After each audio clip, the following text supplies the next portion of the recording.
And our northern suburbs also taking a hit from this major rainstorm. Joining us now on the phone, Westchester County Executive George Latimer.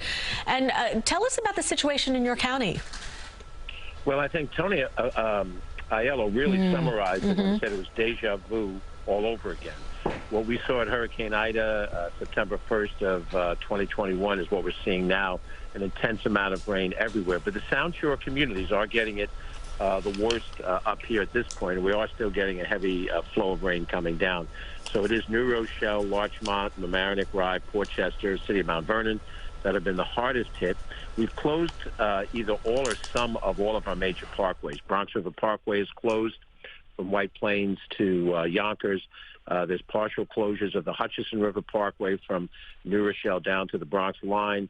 Sawmill River Parkway is closed, and major portions of the Cross County Parkway, Playland Parkway in Rye is closed, and a lot of local streets are closed. It's almost like Cindy going through a maze, trying to figure out how to get around the different individual streets where there's been urban flooding. So Mayor Adams' direction is correct for everybody. Stay home. If you don't have to go out, this rain is going to continue on through the afternoon into the evening. The commuter rail lines, Harlem and New Haven lines, you've already reported are down. That creates a problem in mobility. And I would also say one bit of good news. We had a loss of a power feed, Con Ed power line at the airport that has been reestablished. So any concerns about power at the airport have been alleviated during this rain area. But, you know, I issued a state of emergency earlier today. We have our crews out there, our county police and our county DPW people trying to make roads as passable as possible and to help out stranded motorists. But stay off the roads if you can, really. It's just smart thinking to stay home if you can. No, definitely. Are you hearing anything on injuries? Nothing that has been reported back to us. I think at this stage of the game, the major concerns we have are people that try to drive through standing water, find out that they can't, make it through, get out of their cars, and then put themselves in personal jeopardy. We have had loss of life from situations like that in past years in rain situations like this. So that's what we're really trying to avoid, the stranded motorist who gets in literally over their head in water, and potentially it could be a life-threatening situation. What are we hearing about any flooding in homes and basements? Well, that's happening all over, and I mean, really, a lot of it depends on the individual settings, how you handle water on your own property. We're looking at the water levels in our major creeks and streams. We are now moving away from the high tide at 10 a.m.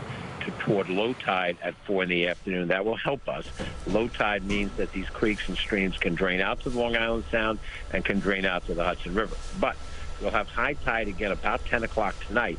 And if the rain continues, that means we have the threat of flooding that will start to happen. And once high tide comes in, and these streams and creeks and rivers cannot discharge water, it ponds up behind it.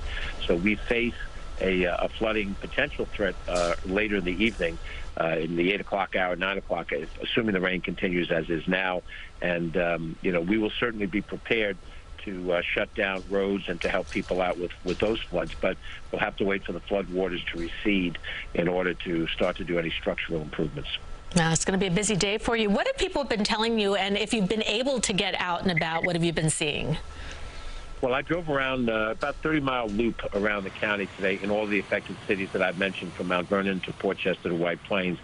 And, most people that are out on the roads were certainly showing courtesy and behaving themselves as best as you can, not speeding when you shouldn't speed and so forth. I think the intensity of the rain has surprised people, primarily because we just had a bad rain weekend last weekend, and it's like, well, here's more rain. This is worse rain. This is more intense, more inches falling in a shorter period of time. I think what I saw in the last half hour, 45 minutes when I was out coming into my offices in White Plains is less people on the local roadway.